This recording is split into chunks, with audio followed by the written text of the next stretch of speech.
أعوذ بالله من الشيطان الرجيم بسم الله الرحمن الرحيم إن الحمد لله نحمده ونستعينه ونستغفره ونعوذ بالله من شرور أنفسنا ومن سيئات أعمالنا من يهده الله فلا مضل له ومن يضلل فلا هادي له وأشهد أن لا إله إلا الله وحده لا شريك له وأشهد أن محمدا عبده ورسوله أما بعد رب اشرح لي صدري ويسر لي أمري واحلل عقدة من لساني யஃப்கஹு கௌலி.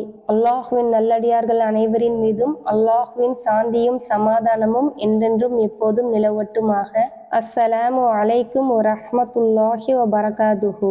அல்ஹம்துலில்லாஹ், இஸ்லாத்துடைய கடமைகளில் மிகவும் முதன்மையானதாகவும் முக்கியமானதாகவும் கருதப்படுவது லா இலாஹா இல்லல்லாஹ். ஒரு மனிதன் இஸ்லாத்தை ஏத்துக்கிட்டான் இல்ல இஸ்லாத்துல இருக்கிறான் அப்படின்னு சொன்னா அவன் கண்டிப்பா இந்த லா இலாஹா இல்லல்லாஹ் அப்படிங்கிற வார்த்தையை சொல்லியே ஆகணும். இது ஒரு சம்பிரதாயமா சொல்லப்படுற வார்த்தையா அப்படின்னு கேட்டா இல்ல. இது பல அர்த்தங்களை உள்ளடக்கிய ஒரு வார்த்தை. இதுல உள்ள அர்த்தங்களை நல்லா புரிஞ்சுக்கிட்டு இத பரிபூர்ணமா சொல்லும் போதுதான் இதுல உள்ள நன்மைகளை நம்மளால அடைய முடியும். ஏன்னா ஒவ்வொரு மனுஷனோட மரணிக்கிற நிலையிலும் லா இலாஹா இல்லல்லாஹ் அப்படிங்கிற வார்த்தை அவனுக்கு நினைவில் வர வேண்டும். ஏன்னா இது உதட்டால மட்டும் உச்சரிக்கப்படுற வார்த்தை இல்ல, உள்ளங்களால உணர்ந்து சொல்லப்படுற ஒரு வார்த்தை. இன்ஃபேக்ட் இந்த வார்த்தை சொல்றதுக்கு மட்டும் உதடு அவசியமே இல்லை தெரியுமா? நீங்க கூட இதை செக் பண்ணி பார்க்கலாம். லா இலாஹா இல்லல்லாஹ் இந்த வார்த்தைய சொல்லும் போது உங்க உதட்டோட துணையே தேவையில்லை. அதாவது உதடு அசையாமலேயே லா இலாஹா இல்லல்லாஹ் அப்படிங்கிற வார்த்தையை நம்மளால சொல்ல முடியும். இந்த உலகம் ஆரம்பிக்கப்பட்ட காலத்திலிருந்து எத்தனையோ சமுதாய மக்கள் வந்திருக்காங்க. ஆதம் அலைஹிஸ்ஸலாம் முதல் முகமது நபி ஸல்லல்லாஹு அலைஹி வஸல்லம் அவங்க வரைக்கும் எத்தனையோ நபிமார்களுக்கு அல்லாஹ் தஆலா அவனுடைய சட்ட திட்டங்களை அனுப்பியிருக்கான். அதுல எத்தனையோ மாற்றங்கள் ஏற்பட்டிருக்கு, எத்தனையோ சட்டங்கள் புதுப்பிக்கப்பட்டிருக்கு. ஆனா உலகம் ஆரம்பிக்கப்பட்ட நாள்ல இருந்து கடைசி நாள் வரைக்கும் எல்லா நபிமார்களுக்கும் வலியுறுத்தப்பட்ட விஷயம், எல்லா மக்களுக்கும் நபிமார்கள் எடுத்து வச்ச விஷயம் என்னன்னா இந்த லா இலாஹா இல்லல்லாஹ். மது மாதுன்னு போதையிலையும் கேடுகட்ட பல மூட பழக்க வழக்கங்களிலும் மூழ்கி கிடந்த அறியாம காலத்து மக்களையும், பிறந்த பெண் குழந்தைகளை உயிருடன் கொன்று புதைத்த கொடுமக்கார மக்களையும் உலகத்திலேயே சிறந்த உத்தம சீடர்களாக ஆக்கின வார்த்தை தான் இந்த லா இலாஹா இல்லல்லாஹ். இந்த வார்த்தைய அர்த்தம் புரிஞ்சு தன்னுடைய வாழ்நாள்ல ஒரே ஒரு தடவை சொல்லிட்டா கூட நரகத்திலிருந்து தப்பிச்சு ஒரு மனுஷன் சொர்க்கத்துக்குள்ள போயிடுவான் அப்படின்னு இறைவனால வாக்களிக்கப்பட்ட வார்த்தை தான் இந்த லா இலாஹா இல்லல்லாஹ். ஓகே, இப்ப இந்த லா இலாஹா இல்லல்லாஹ் அப்படின்னா என்ன அர்த்தம் அப்படின்னு பார்த்தோம்னா, வணக்கத்திற்குரியவன் அல்லாஹ்வை தவிர வேறு யாரும் இல்லை.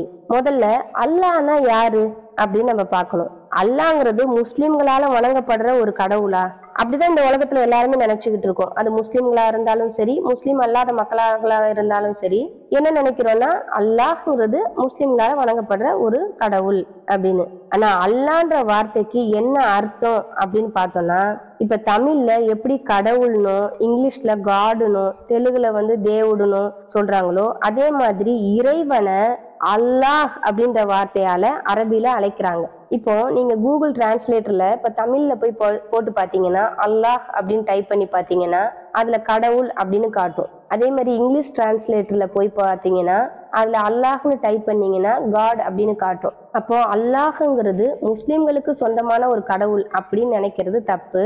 இது பொதுவா அழைக்கப்படுற ஒரு பெயர், கடவுளுக்கு கொடுக்கப்பட்ட ஒரு பெயர் அப்படின்னு நம்ம புரிஞ்சுக்கலாம். இப்போ கடவுள்னா யாரு அப்படின்னு எல்லாரும் தெரிஞ்சு வச்சிருக்கணும். கடவுளை அறியாததால் தான் கடவுளை வைத்து ஏமாற்றும் மனிதர்கள் அதிகமாகி விட்டாங்க.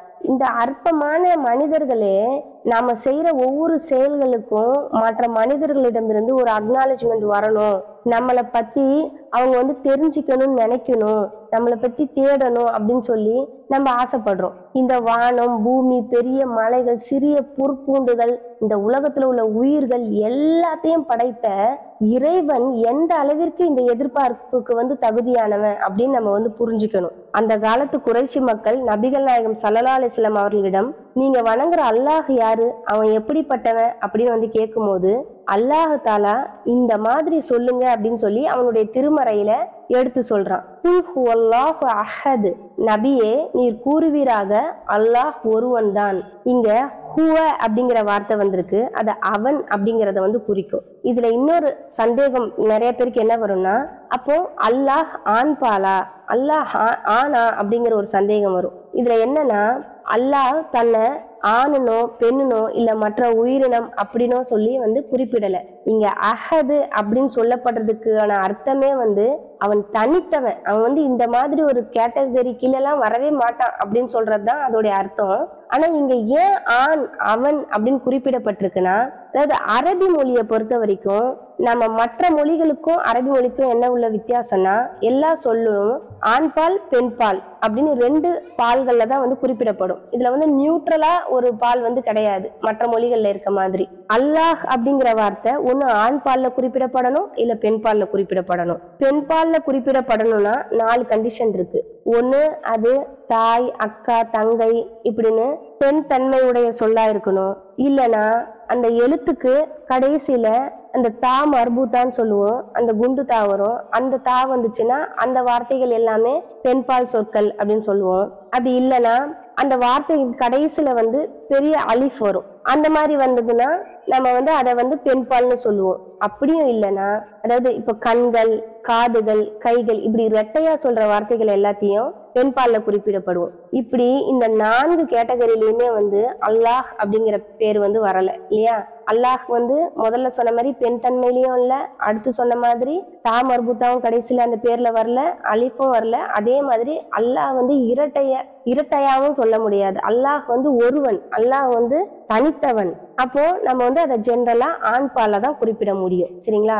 இப்போ நம்ம தமிழ்லயே எடுத்துக்கலாமே, தமிழ்லயோ மற்ற மொழிகள்லயோ எடுத்துக்கிட்டாலும் பொதுவான ஒரு விஷயத்த நம்ம சொல்லும் போது அதை ஆண் பால்ல தான் குறிப்பிடுவோம். மனிதன் நஷ்டத்தில் இருக்கிறான், அந்த மாதிரி எல்லா வார்த்தைகளுமே மனிதன் மனிதன் வச்சுதான் வரும். மனுஷி அப்படின்னு தனியா வராது. பெண்களுக்கும் சேர்த்தாலும் ஆண் பால்ல தான் அது குறிப்பிடப்படும். அந்த மாதிரிதான் அல்லாஹ் அப்படிங்கிற பெயரும் ஆண் பால்ல குறிப்பிடப்பட்டிருக்கு. சரி, அடுத்த வார்த்தை பார்த்தோம்னா அஹத், அதாவது ஒருவன் தான் அப்படின்னு இங்க குறிப்பிடப்பட்டிருக்கு.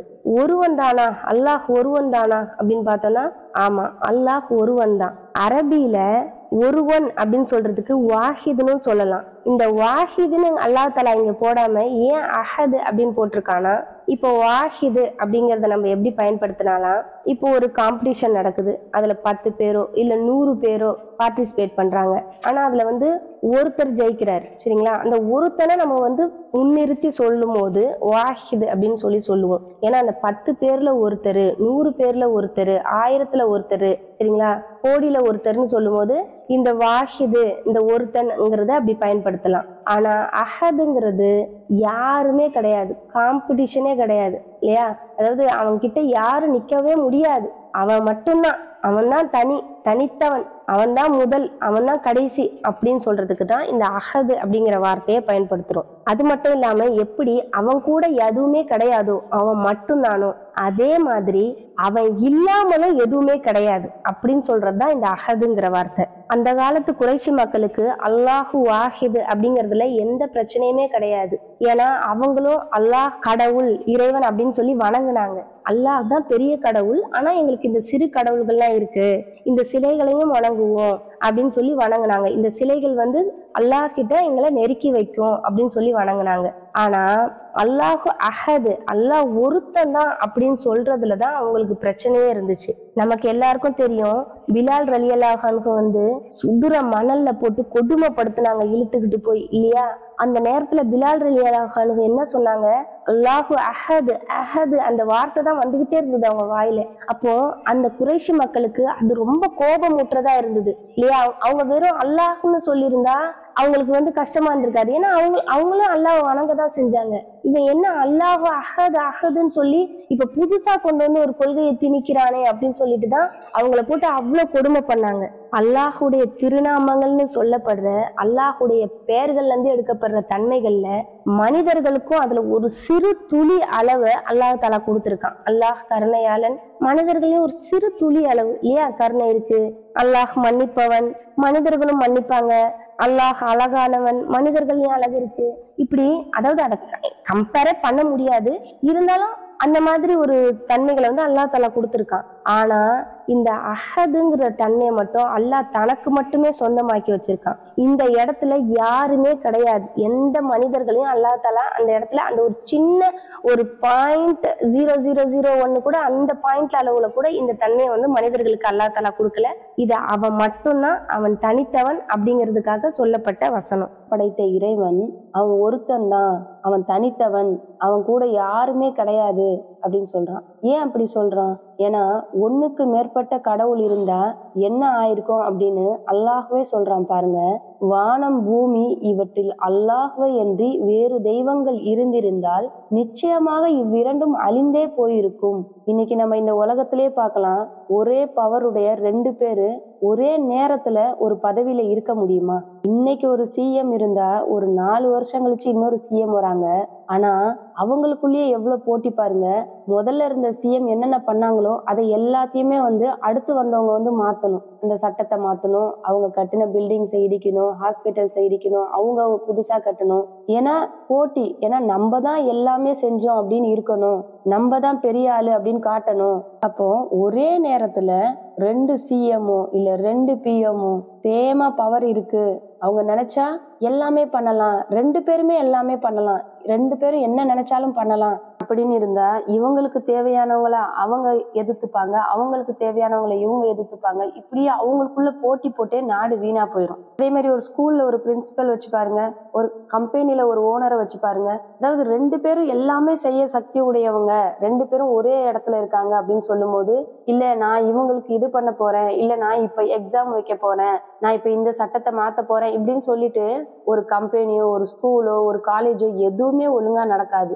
ஏன் ஒரே நேரத்துல ஒரு பஸ்ஸுக்கு 2 டிரைவர் இருந்தா 2 பேரும் ஒரே தகுதியுடையவங்களா இருந்தா, நான் இந்த பக்கம் போறேன் நான் அந்த பக்கம் போறேன்னு சொல்லி 2 பேரும் போட்டி போட்டு இருக்கிற பேசஞ்சருடைய நிலைமைய மோசமாக்கிடுவாங்க. அதே மாதிரிதான் ஒரு உலகத்துக்கு 2 கடவுள் இருந்தா அந்த உலகம் அழிஞ்சே போயிருக்கும். மாற்று மத கலாச்சாரத்துல பார்க்கலாம், அவங்க எல்லாரும் தங்களுக்கு நிறைய கடவுள்களை வச்சுக்கிட்டு அந்த கடவுள்களுக்குள்ள சண்டை போர் நடக்குது அப்படின்னு சொல்லி அது ஒரு பெரிய வரலாறான கதைகள்லாம் நம்மளுக்கு தெரியும். ஏன்னா எனக்கும் சக்தி இருக்கு, நான் இப்ப மழையை வர வைக்க போறேன், இல்ல எனக்கு இப்ப மழை வர பிடிக்கல, இல்ல நான் இவங்களை தண்டிக்க போறேன், இல்ல நான் இவங்களை மன்னிக்க போறேன் அப்படின்னு சொல்லி கடவுள்களுக்குள்ளேயே ஒரு பெரிய பிரச்சனையே ஆயிருக்கும். அப்போ இறைவன் தான் இருக்க இடத்தையும் தன்னுடைய வல்லமையையும் சக்தியையும் தனக்கு மட்டுமே உரித்தாக்கி அவன் ஒருத்த மட்டுமே நம்மளெல்லாம் படைத்து பாதுகாத்து பரிபக்குவப்படுத்தி பரிபாலிக்கும் போதுதான் இந்த உலகம் வந்து நல்லபடியா நடந்துகிட்டு. இதுதான் இறைவன் இங்க அஹது அப்படின்னு சொல்றதுக்கு காரணமா இருக்கு. அடுத்த வசனம் அல்லாஹு சமது, இறைவன் எவரிடத்தும் தேவையற்றவன். இங்க சமதுன்ற வார்த்தை எதை குறிக்குதுன்னா, அல்லாஹ் எந்த விதமான தேவையும், அதாவது எவரிடத்தும் எந்த விதமான எந்த நேரத்திலும் எப்படிப்பட்ட தேவையும் இறைவனுக்கு கிடையாது அப்படின்னு அதை குறிக்குது. அதே நேரத்துல இந்த வார்த்தைக்கு இன்னொரு அர்த்தம் எப்படி வரும்னா, இந்த உலகத்துல உள்ள எல்லா மனிதர்களும் எல்லா உயிரினங்களும் எல்லா படைப்புகளும் இறைவனிடம் தேவையுடையவர்களாக இருக்குது அப்படின்னு தெரியுது. நம்ம நினைக்கலாம், சில மனிதர்கள் வந்து சொல்றாங்களே எனக்கு எந்த தேவையுமே கிடையாது, நான் ரொம்ப நல்லா இருக்கேன் அப்படின்னு சொல்றாங்களே அப்படின்னு சொல்லிட்டு இருக்காங்க. அது எப்படின்னா, அவங்களுக்கு அந்த நேரத்துல பணத்துல தேவை இல்லாம இருக்கலாம், நல்லா கை நிறைய சம்பாதிப்பாங்க, அவங்களுக்கு பணத்துல தேவை கிடையாது. ஆனா அதே நேரத்துல பார்த்தோம்னா அவங்களுக்கு மனசுல நிம்மதி இருக்காது. அப்போ நிம்மதி தேவை ஏற்படும், குடும்பத்துல பிரச்சனையா இருக்கும், பிரச்சனையை தீர்க்க வேண்டிய தேவை ஏற்படும். அதே நேரத்துல ஆரோக்கியத்துல பிரச்சனையா இருக்கும், இப்போ ஆரோக்கியத்துல தேவை இருக்கும். அப்போ மனிதர்கள் ஒரு விஷயத்துல தேவை இல்லாதவர்களாக இருந்தா பல விஷயங்கள்ல தேவையுடையவர்களா இருக்கிறத நம்ம பாக்குறோம். இறைவன் ஏன் தன்னை ஆணும் இல்ல பெண்ணும் இல்ல, தன்னை மாதிரி எதுவுமே கிடையாது. அல்லாஹ் ஒரு ஆணா இருந்தா அவனுக்கு வந்து பெண் தேவை ஏற்பட்டிருக்கும் இல்லையா? அது மனைவியாகவோ மகளாகவோ தாயாகவோ தங்கையாகவோ அக்காவாகவோ ஏன் இந்த மாதிரி பெண் தேவைகள் ஏற்பட்டிருக்கும். அதே போல அந்த அல்லாஹ் ஒரு பெண்ணா இருந்தா ஆணுடைய தேவை ஏற்பட்டிருக்கும். ஒரு கணவனாகவோ ஒரு மகனாகவோ ஒரு தந்தையாகவோ ஒரு அண்ணனாகவோ ஒரு தம்பியாகவோ அவங்களுக்கு வந்து இவங்களுடைய தேவையுடையவங்களா அவங்க இருப்பாங்க. அப்படி யாருமே இல்ல, உறவுகள் இல்லாத அனாதை கூட மற்ற பொதுவான மக்களுடைய தேவையுடையவங்களா இருப்பாங்க. இறைவனுக்கு யாருடைய துணையும் தேவையில்லை, யாருடைய தேவையும் தேவையில்லை. சரி, இறைவனுக்கு பணம் தேவைப்படுமா, தூக்கம் தேவைப்படுமா, ஓய்வு தேவைப்படுமா, செல்வம் தேவைப்படுமா, ஆரோக்கியம் தேவைப்படுமா, உணவு தேவைப்படுமா, உடை தேவைப்படுமா, இந்த மாதிரி உலகத்துல உள்ள எந்த விஷயமாவது இறைவனுக்கு தேவைப்படுமா அப்படின்னு கேட்டோம்னா எதுவுமே கிடையாது. ஏன்னா இறைவன் தன்னுடைய திருமறையில சொல்றான், மனிதர்களே, அல்லாஹ்வின் உதவி எப்போதும் தேவைப்பட்டவர்களாக இருப்பவர்கள் நீங்கள், ஆனால் அல்லாஹ் எவரிடமும் தேவைப்படாதவன், புகழுக்குரியவன். இதுல இருந்து என்ன தெரியுது, இறைவன் நம்முடைய எல்லா தேவைகளையும் பூர்த்தி செஞ்சுக்கிட்டு இருக்கான். இந்த உலகத்துல உள்ள மனிதர்களுக்கு மட்டும் இல்ல, விலங்குகளுக்கு, மற்ற உயிரினங்களுக்கு, ஏன் இந்த வானம், பூமி, மலை, இப்படி உள்ள படைப்பினங்களுக்கு கூட என்னென்ன தேவைகள் ஏற்படுதோ அதை எல்லாத்தையும் அல்லாஹ் தான் பூர்த்தி செஞ்சுக்கிட்டு இருக்கான். இறைவன் மலையை அனுப்புனாதான் மரம், செடி, கொடிகள் செழிப்பா வளரும். இறைவன் சீரா இயக்கிட்டு இருக்கிறதுனாலதான் இந்த உலகத்துல உள்ள இயற்கையான விஷயங்கள் எல்லாமே சீரா இயங்கிட்டு இருக்கு. அப்போ இறைவனுக்கு எதுவுமே தேவையில்லை அப்படிங்கிறத தெரிஞ்சுக்கலாம். ஏன் நம்ம தொழுகிறோமே, அந்த வணக்கங்கள் இறைவனுக்கு தேவைப்படுதா? கிடையாது. நம்ம எதுவுமே பண்ணலனா கூட, நம்ம இறைவனை வணங்கவே இல்லைனா கூட அது அவனுக்கு தேவை கிடையாது. அவன் புகழுக்குரியவன். நம்மளுடைய தேவைக்காக தான் இறைவனை வணங்கிட்டு இருக்கோம். அப்போ இந்த உலகத்துல உள்ள ஒரு சின்ன பூச்சி, சிறு புல்லு, இதுல இருந்து ஆரம்பிச்சு உலகத்துல இருக்க பெரிய பிரம்மாண்டமான படைப்பு முதற்கொண்டு இறைவனுடைய தேவையுடையதா இருக்கு. இறைவன் யாரிடமும் எந்த தேவையுமே இல்லாதவனா இருக்கான். அடுத்து, லம் எளிது வலம் யூலது, அவன் எவரையும் பெறவும் இல்லை, எவராலும் பெறப்படவும் இல்லை. இதுல வரிய பார்த்தோம்னா லம் எளிது, அவன் எவரையும் பெறவும் இல்லை. இந்த உலகத்துல எல்லா மனிதர்களாலும் குழந்தை பெறப்படுறது கிடையாது. இங்க குறிப்பிட்டிருக்க எவரையும் பெறவில்லை அப்படிங்கிறது அவனுடைய இயலாமையை காட்டுதா, இல்ல அல்லாஹ் அதுக்கெல்லாம் தேவையற்றவன் அப்படின்னு காட்டுதா? ஒரு மனிதனை தான் குழந்தையா பெறுவான். ஒரு விலங்கு எடுத்துக்கிட்டோம்னா அது ஒரு விலங்கை தான் குழந்தையா பெறும். ஒரு கடவுள் யார குழந்தையா பெறுவாரு? கடவுளை தான் குழந்தையா பெறுவான். இப்போ 2 குழந்தை பெறுறாங்க அப்படின்னா அப்ப 2 கடவுள் பிறப்பாங்க. ஒரு மன்னருக்கு பிறந்த 2 குழந்தைகள் அந்த அரியணைக்காக சண்டை போட்டுக்கிறாங்களோ, அதை வச்சு நாட்டுக்குள்ள பல பிரச்சனைகள் வருதோ, ஒரு கடவுளுக்கு குழந்தை பிறக்கும் போது இதுதான் நடக்கும். இந்த கடவுளுடைய சண்டை ஒரு தலைமுறையோட முடியாது, அடுத்தடுத்த தலைமுறைகளுக்கும் தொடர்ந்து நடந்துகிட்டே இருக்கும். இறைவன் முன்னாடியே சொன்ன மாதிரி அல்லாஹ்வை தவிர வேறு கடவுள்கள் இருந்தா இந்த உலகமே அழிந்து போயிருக்கும். அப்போ ஒரு கடவுளுக்கு குழந்தைகள் தேவை கிடையாது அப்படிங்கிறது இதுல இருந்தே தெரியுது. ஏன்னா ஒரு மனிதன் குழந்தைகளை எதுக்கு பெத்துக்கிறான்? அவன் அவனுடைய ஃபியூச்சர்ல இந்த குழந்தைகள் அவனை நல்லபடியா பாத்துக்கணும், அவனுக்கு நல்ல பேரு வாங்கி தரணும், அவனுடைய சொத்தை பாதுகாக்கணும், அவன் வயதாகி இயலாமைக்கு போகும்போது அவனுக்கு தேவைப்படுறதெல்லாம் செஞ்சு கொடுக்கணும், அவன் இறந்த பிறகும் அவனை அநாத பிணமா விட்டுறாம அவனுக்கு தேவையான சடங்குகள் எல்லாவற்றையும் செய்து அவன் உடம்ப சகல மரியாதையோட அடக்கம் செய்யணும். இந்த மாதிரி எல்லா தேவைகளுக்காகவும் தான் ஒரு மனிதனுக்கு ஒரு குழந்தை தேவைப்படுது. ஒரு இறைவன் மற்ற மனிதர்களிடமோ இல்ல குழந்தைகளிடமோ ஒரு இறைவனுக்கு இந்த தேவையெல்லாம் ஏதாவது இருக்குதா? நம்ம முன்னாடியே பார்த்த மாதிரி இறைவன் தேவையற்றவன். அவனுக்கு எந்த ஒரு சிறு விஷயத்துல இருந்து பெரிய விஷயம் வரைக்கும் அவனுக்கு எந்த தேவையும் கிடையாது. அவன் தேவை இல்லாம இருக்கிறதுக்கு எந்த டைம் லிமிட்டும் கிடையாது. இல்ல இந்த வருஷம் பூரா அவர் தேவையில்லாம இருப்பாரு, அடுத்த வருஷம் இல்ல அடுத்த ஜெனரேஷனுக்கு அவருக்கு தேவைப்படும் அப்படின்னு எந்த ஒரு தேவையும் இறைவனுக்கு கிடையாது. இல்ல இறைவனுடைய இறப்புக்கு பிறகு இந்த உலகத்தை கட்டி பாதுகாக்க அவனுடைய வாரிசுகள் தேவைப்படும் அப்படின்னு ஏதாவது இருக்கா? ஏன்னா இறைவனுக்கு இறப்பே கிடையாது. அவன் நித்திய ஜீவன், என்றும் நிலையானவன். ஆனா இந்த உலகத்துல உள்ள மனிதர்கள் எல்லாருமே ஒரு நாள் இறப்பை சந்தித்தே ஆக வேண்டும் அப்படின்னு இறைவன் சொல்றான். நம்மளும் அதை கண்ணு முன்னாடி பாக்குறோம். எந்த ஒரு உயிரினமா இருந்தாலும் ஒரு நாள் அது மறந்துச்சுதான் ஆகும் இல்லையா? எல்லா நோய்க்கும் மருந்து கண்டுபிடிச்ச சயின்டிஸ்ட் கூட ஒரு நாள் இறந்து போயிடுவார். எந்த டாக்டரும் அவருடைய இறப்புக்கு அவர் மருந்து கொடுத்து இறக்காம இருக்கிறாரு அப்படின்னு சொல்லி யாருமே கிடையாது. அந்த குறைஷி காலத்து மக்கள் மலக்குமார்களை அல்லாஹுடைய பெண் பிள்ளைகள் அப்படின்னு சொன்னாங்க. ஏன் கிறிஸ்தவர்களும் யூதர்களும் இதே மாதிரிதான் நபிமார்களை கடவுளுடைய பிள்ளைகள் அப்படின்னு சொல்லி கடவுள் கொள்கையவே மாத்தினாங்க. அல்லாஹ் அது எல்லாத்துக்குமே இந்த வசனம் மூலியமா முற்றுப்புள்ளி வச்சுட்டான். சரி, ஒரு பேச்சுக்கு இறைவனுக்கு பிள்ளைகள் இருப்பதா வச்சுட்டோம்னா அந்த பிள்ளைகளுக்கு திரும்ப பிள்ளைகள் பிறக்கும், அந்த பிள்ளைகளுக்கு திரும்ப பிள்ளைகள் பிறக்கும். இது போய்கிட்டே இருக்கும் இல்லையா? அப்போ இறைவன் பின்னாடி போய்கிட்டே இருப்பான், பிள்ளைகள் எல்லாம் அப்டேட் ஆயிட்டே இருப்பாங்க. அப்போ இறைவனை விட இறைவனுடைய பிள்ளைகள் புத்திசாலி மாதிரியும், இந்த உலகம் அழியிற நாள் முதல்ல அவனுக்கு பிள்ளைகள் இருந்துகிட்டே வந்துகிட்டே இருக்க மாதிரியும் ஒரு பிம்பம் ஏற்பட்டுரும். அதாவது அல்லாஹ் தன்னுடைய திருமறையில சொல்றான், அல்லாஹ் தான் இறுதியானவன். இந்த உலகம் பூரா அழிஞ்சாலும் கடைசி வரைக்கும் இருக்க போறது யாரு? இறைவன் தான். அவன் தனித்தவன்.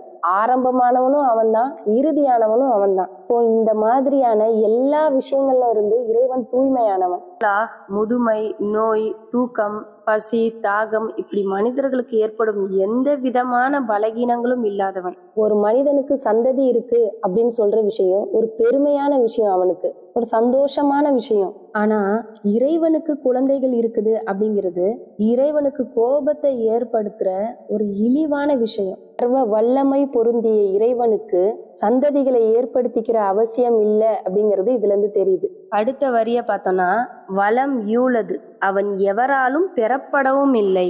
இந்த உலகத்துல உள்ள எல்லா உயிரினங்களும் மற்ற உயிரினங்களை பெறாம வேணா இருக்கலாமே தவிர யாராலையும் பெறப்படாம இருக்காது. மனிதன் சந்ததியை ஏற்படுத்திக்கிறது எப்படி பிற்காலத்துல அவனை பாதுகாக்கிறதுக்கும் பாத்துக்கிறதுக்கும் தேவைப்படும் அப்படின்னு அவன் நினைக்கிறானோ, அதே மாதிரி ஒரு குழந்தையா ஒருத்தன் பிறக்கும் போது அவனுடைய தாய் தகப்பன் அவனை பார்த்து அந்த குழந்தைக்கு தேவையான எல்லா விஷயங்களையும் செஞ்சு அந்த குழந்தைக்கு பாதுகாப்பாகவும் இருந்து அவனை வளர்க்கணும். கொஞ்சம் நம்மளே யோசிச்சு பார்க்கலாம். அதாவது நம்மளை எல்லாமே படைச்ச சர்வ வல்லமையுடைய ஒரு இறைவன் எதுவுமே தெரியாம ஒரு அறியாமையில இருந்து மற்றவர்களை அண்டி வாழ்ற ஒரு வாழ்க்கை வாழக்கூடியவனா? சரி, வாலிப வயதை அடைந்து விட்ட பிறகு வேணா அவனுக்கு எல்லா விஷயங்களும் தெரிய வரலாம், அவன் மற்றவங்களை பார்த்துக்கிற அளவுக்கு ஒரு சக்தி அவனுக்கு வரலாம். ஆனா அதுக்கு முன்னாடி ஒரு குழந்தையா இருக்கும்போது அவனுடைய விஷயங்கள் எல்லாத்தையுமே பார்த்துக்க அவனுடைய தாய் தகப்பன் வேணும். அவனுக்கு சாப்பாடு ஊட்டணும், அவனுடைய இயற்கை தேவைகளை பார்த்துக்கணும், அவனுக்கு ஆடை அணிவிக்கணும், அதுக்கெல்லாம் மேல அவனுடைய அறிவை வளர அந்த தாய் தகப்பன் துணையா இருக்கணும். இதெல்லாம் இறைவனுக்கு தேவையான ஒரு விஷயமா? இறைவன் இந்த மாதிரியான பலகீனங்கள் எல்லாம் இருந்துதான் அதுக்கப்புறமா ஒரு சக்தியுள்ள இறைவனா ஆனானா? இதெல்லாம் நம்மளாலேயே கற்பனை செஞ்சு பார்க்க முடியல. நம்ம நல்லா யோசிச்சு பார்த்தோம்னா, ஒரு சாதாரண மனிதனுக்கே ஒரு தாய் தகப்பன், ஒரு பிள்ளைகள், ஒரு நண்பர்கள், அவங்களோட குடும்பம் இதெல்லாம் எந்த அளவுக்கு சக்தியை கொடுக்குமோ அதே அளவுக்கு அவனை பலகீனமும் படுத்தும். மனிதர்கள் பொதுவாகவே தனக்கு ஒண்ணு ஏற்பட்டா கூட அதை தாங்கிப்பாங்க, தனக்கு நெருக்கமானவங்களுக்கு ஏதாவது ஆயிடுச்சுன்னா தாங்கிக்கவே மாட்டாங்க.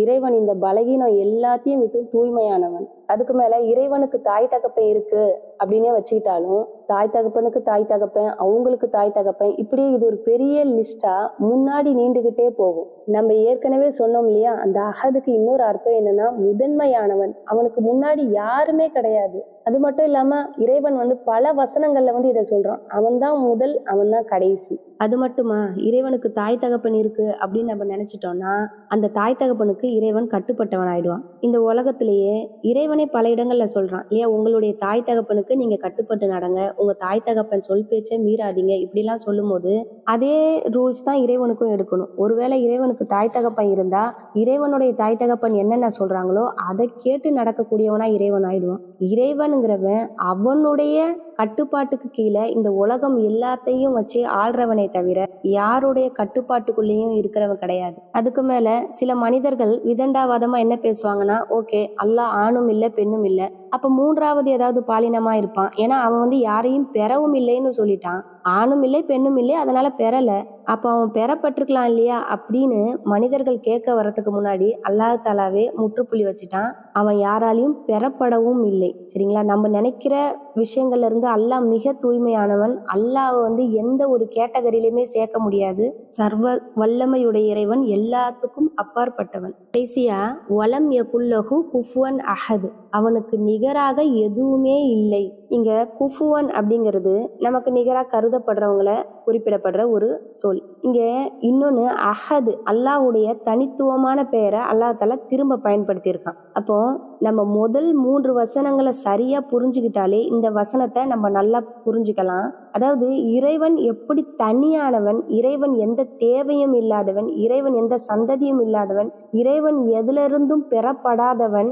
இப்படியாப்பட்ட இறைவனுக்கு எந்த நிகருமே கிடையாது. நம்ம எவ்வளவுதான் இறைவனை தூய்மையா யோசிச்சாலும் அது எல்லாத்தையும் விட இறைவன் தூய்மையானவனா தான் இருப்பானே தவிர அவன் அளவுக்கு நம்மளால அவனை வணங்கவும் முடியாது, அவனை பற்றி நம்மளால கற்பனை பண்ணவும் முடியாது. அவனால மனிதனுக்கு கொடுக்கப்பட்ட கருணையா இருந்தாலும், அறிவா இருந்தாலும், ஆற்றலா இருந்தாலும் அது எல்லாமே ஒரு லிமிட்டெட், அவன் அனுமதிக்கப்பட்ட அளவுதான் நம்மளுக்கு கொடுக்கப்பட்டிருக்குமே தவிர அவனுக்கு நிகரா எதுவுமே இருக்காது. இந்த உலகத்துல நமக்கு இருக்கிற ஒரு அன்பு, ஒரு திறமை, ஒரு அறிவு, ஆற்றல் எல்லாமே இறைவனிடமிருந்து பெறப்பட்டது. ஆனா இறைவன் கிட்ட இருக்க எல்லா தகுதிகளுமே அது யாரும் அவனுக்கு கொடுத்தது கிடையாது, இயற்கையாகவே அவனுக்கு இருக்கிற சிறப்பு. இந்த உலகத்துல மனிதனுக்கு இருக்கிற அன்பு, அறிவு, திறமை, ஆற்றல் எல்லாத்துக்குமே ஒரு ஸ்டார்டிங் பாயிண்ட் இருக்கு, ஒரு எண்டிங் பாயிண்ட் இருக்கு. ஆனா இறைவனுக்கு எந்த லிமிட்டுமே கிடையாது. இறைவன் தனக்குள்ள சில குணங்களை மனிதர்களுக்கு ஓரளவு கொடுத்துருக்கான். ஆனா அது எந்த அளவுக்குன்னு பார்த்தோன்னா, இப்ப மனிதன் கருணையாளன் அப்படின்னு சொல்றோம். அவன் எந்த அளவுக்கு கருணையா இருப்பான்? ஒருத்தவங்களுக்கு, அதாவது தன்னை சார்ந்தவங்களுக்கு கொஞ்சம் செய்வான், செய்யணும்னு நினைக்கிறவங்களுக்கு, உதவி செய்யணும்னு நினைக்கிறவங்களுக்கு சில உதவிகளை செய்வான். ஆனா நம்மளை படைச்ச இறைவன் தன்னையே வணங்காதவர்களையும் தனக்கு கட்டுப்படாதவர்களையும் கூட வாழ வச்சுக்கிட்டு இருக்கான். அவங்க மேலையும் கருணையா இருக்கான். இறைவன் தன்னுடைய கருணையை 100 பிரிச்சு அதுல 99 தன்னுக்கிட்ட வச்சுக்கிட்டு ஒரே ஒரு பெர்சன்டேஜ் தான் இந்த உலகத்துல உள்ள எல்லா உயிர்களும் வச்சிருக்க பாசம் இருக்கு பாத்தீங்களா? ஒரு தாய், அதாவது இந்த உலகத்துல உள்ள எல்லா தாய்களும் எல்லா பிள்ளைங்க மேல வச்சிருக்க பாசம், எல்லா தகப்பன்களும் எல்லா பிள்ளைங்க மேல வச்சிருக்க பாசம், கணவன் மனைவி மேல வச்சிருக்க பாசம், அது மட்டும் இல்லாம வேற விலங்கினங்கள் அந்த விலங்கின கிட்ட வச்சிருக்க பாசம், இப்படி உலகத்துல உள்ள எல்லா உயிரினங்களும் மற்ற உயிரினங்கள் மீது வச்சிருக்க பாசமும் அந்த ஒரே ஒரு பெர்சன்டேஜ்ல தான் அடங்குதுன்னா, அப்ப அந்த 99% இருக்க இறைவன் எப்படியாப்பட்ட கருணையாளன். இப்ப அல்லாஹ் அறிவாளன், அவன் மனிதர்களுக்கு அவன் கிட்ட இருக்க அறிவை கொஞ்சம் கொடுத்துருக்கான். அப்போ அந்த அறிவு எப்படியாப்பட்டது, எந்த அளவுக்கு அந்த அறிவு நமக்கு இருக்கு? இறைவனுக்கு தெரியாம ஒரு அணு கூட அசைய முடியாது. ஆனா நமக்கு தெரிஞ்ச அறிவை வச்சு நம்ம சில பொருட்களை கண்டுபிடிக்கலாம். மனிதனுக்கு தெரிஞ்ச அறிவை வச்சு இப்போ என்ன நடந்துகிட்டு இருக்கோ, இல்ல வெளிப்படையா என்ன நடக்குதோ அதை மட்டும்தான் அறிஞ்சிக்க முடியுமே தவிர இறைவனை மாதிரி மறைவானதையும் ஒரு மனுஷன் மனசுக்குள்ள நினைக்கிறதையும் தீர்க்கவே முடியாத விஷயங்கள்லயும் அல்லாஹுடைய அறிவு இருக்கும். மனுஷனுக்கு சில விஷயங்கள்ல, குறிப்பிட்ட விஷயங்கள்ல மட்டும்தான் அவனுடைய அறிவு செயல்படும். ஆனா இறைவன் அப்படி கிடையாது. அவனுக்கு தெரியாதது எதுவுமே கிடையாது. உலகம் ஆரம்பிக்கப்பட்ட நாள்ல இருந்து என்ன நடந்தது, என்ன நடக்க போகுது, எப்படி நடந்தா நல்லா இருக்கும், இப்படி எல்லாமே இறைவனுக்கு தெரியும். அதே மாதிரி மனிதனுடைய பவரும் ஒரு குறிப்பிட்ட காலத்துக்கு தான். போன வருஷம் சிஎம்மா இருந்தவரால இந்த வருஷம் அவர் சிஎம்மா இல்லைன்னா அவர் போன வருஷம் பண்ண அதே விஷயத்தை இந்த வருஷம் அவரால் பண்ண முடியாது. ஆனா இறைவனுடைய பவர் அப்படி கிடையாது. இறைவன் எல்லா பொருட்களின் மீதும் பேராற்றல் உடையவனா இருக்கிறான். இறைவனை எதிர்த்து கேட்க யாருமே கிடையாது. அவன் கிட்ட இருக்க பவருக்கு ஒரு எண்டே கிடையாது. தான் என்னெல்லாம் நாடுறானோ அதை எல்லா நேரத்திலையும் யார் மேலையும் எல்லா விதத்திலையும் செய்ய சக்தி உடையவனா இறைவன் இருக்கான். இது சில எடுத்துக்காட்டுகளுக்கு தான் சொன்னது. இத மாதிரி நிறைய விஷயங்கள் இருக்கு உலகத்துல. நம்ம எதை எடுத்தாலுமே அல்லாஹ்க்கு நிகரா எதுவுமே கிடையாது. படைத்தவன் தான், படைப்பினங்கள் தான். யாரா இருந்தாலும் அவங்க வணங்குற கடவுளுக்கு இந்த 4 தன்மைகளும் இருக்கா அப்படின்னு சிந்திச்சு பார்க்கணும். சரி, இப்படி சர்வ வல்லமையும் உடைய இறைவன் வணக்கத்திற்கு தகுதியானவன் நான் மட்டும்தான், என்னைய வணங்குங்கன்னு சொல்றான். இந்த ஒரு வார்த்தையை நிலைநாட்டுறதுக்காக நபிமார்களும் சஹாபாக்களும் எவ்வளவு போராடி இருப்பாங்க தெரியுமா? இன்னைக்கு எந்தவித போராட்டமுமே இல்லாம இந்த வார்த்தை நம்ம கையில கிடைச்சதுனால நம்ம அதை ஒரு சாதாரணமா நினைக்கிறோம். ஏன் இறைவன் நமக்கு இந்த கட்டளை இட்டிருக்கான்? இதுல அவனுக்கு ஏதாவது லாபம் இருக்கா? இல்ல நம்ம நன்மைக்காக இறைவன் இப்படி சொல்றானா? எதுக்காக? வணக்கத்திற்குரியவன் அல்லாஹுவை தவிர வேறு யாரும் இல்லை அப்படின்னு இறைவன் சொல்றான். இத அடுத்த வீடியோல பார்ப்போம் இன்ஷா அல்லாஹ். கேள்வி நேரம். சூரா இஸ்ராவில் இருந்து இந்த பயானில் எந்த வசனம் குறிப்பிடப்பட்டுள்ளது? அதிலிருந்து நீங்கள் என்ன அறிந்து கொண்டீர்கள்?